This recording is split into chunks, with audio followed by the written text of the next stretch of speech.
Hello guys and welcome back to my YouTube channel. So today I want to talk about 4 exercises that simply are not a very good choice. Now, saying that, I always like to explain myself. So there are actually a couple of exercises on this list that are arguably a good choice, but for the most part.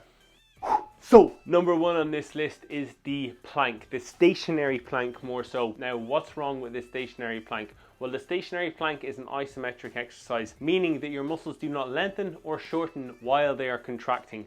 And what is the best way to build muscle? To lengthen and shorten your muscles under a significant amount of weight. A lot of you guys can do a plank for like more than 1.5 minutes. Some of you guys are holding planks for like 3 minutes plus. It's not placing enough stress on your muscles. So all of you plank warriors out there, if you're doing it for a better six-pack, for better abs, I can tell you this, there are a whole host of much better exercise choices out there. If you're doing it for better abs, cut the plank out of your workout regimen. I mean guys, if you love the plank, if you love the idea of a plank, you could go and grab the likes of one of those rollers and you can roll yourself in and out of a plank. At least that way you're going to be achieving some lengthening, some shortening of the muscle under contraction. Now, if you are not looking to build muscle, if you're an athlete, again, the stationary plank, not a good exercise choice because you're just staying still. And in what sport do you just stay in this position in a plank? No sport, exactly. So what you could do, use the plank as a stability exercise, try and lift your hand and leg up at the same time, that Superman type movement. That's a good variation of the plank that you can do for some carryover into sports. Now, I did say that there are a couple of exercises that can be beneficial on this list for maybe one reason or so, and the plank is one of them. Let's say you've got an injury to your back, to your abs, and you just need to gain some low level stability, some low level muscle contraction, isometric movement. Perfect.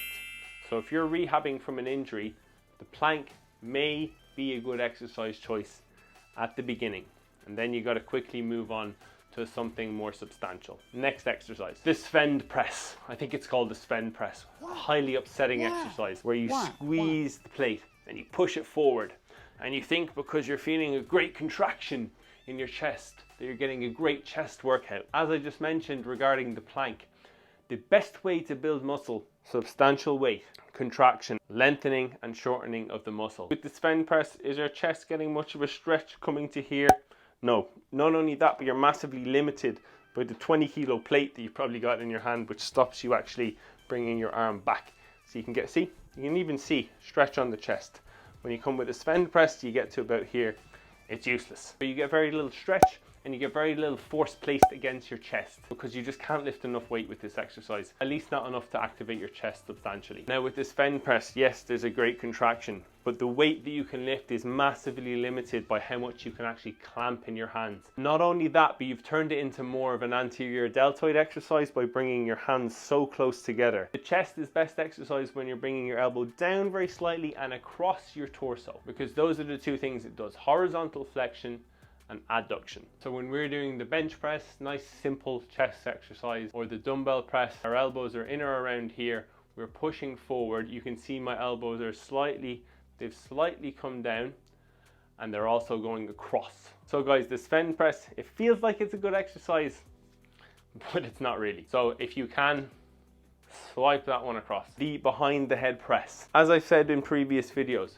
some people can get away with doing the behind the head press. Weightlifters, it may be a good exercise to progress onto for that jerking movement to try and increase and work on your shoulder mobility and strength, but only if you have the flexibility, the mobility, strength in your shoulder to withstand this kind of thing and actually improve from it. If you're only getting injured from it, or if it's not in any way specific to your goal, just forget about it. There's no point in doing it because it puts your shoulder at more risk. It ultimately and simply put increases pressure in certain parts of your shoulder that wouldn't otherwise be there if your elbows were just simply forward slightly. And so you go from pressing above your head with the bar behind it to just bring it in front of you, elbows come forward, shoulders much less stress, virtually doing the same thing. And everything that I just said goes for the behind the head pull-up. There's not really any need to do a behind the head pull-up, and there's not really any sports that it can carry over to either. So next exercise, what do we got next? We got the chest fly. The chest fly is another poor exercise choice when you can just go ahead and do the cable fly, and let me explain why. The chest fly is great when you're at the bottom end of the movement and you're pushing the weights back up. Arnold says it's a great exercise for getting a nice stretch on your chest,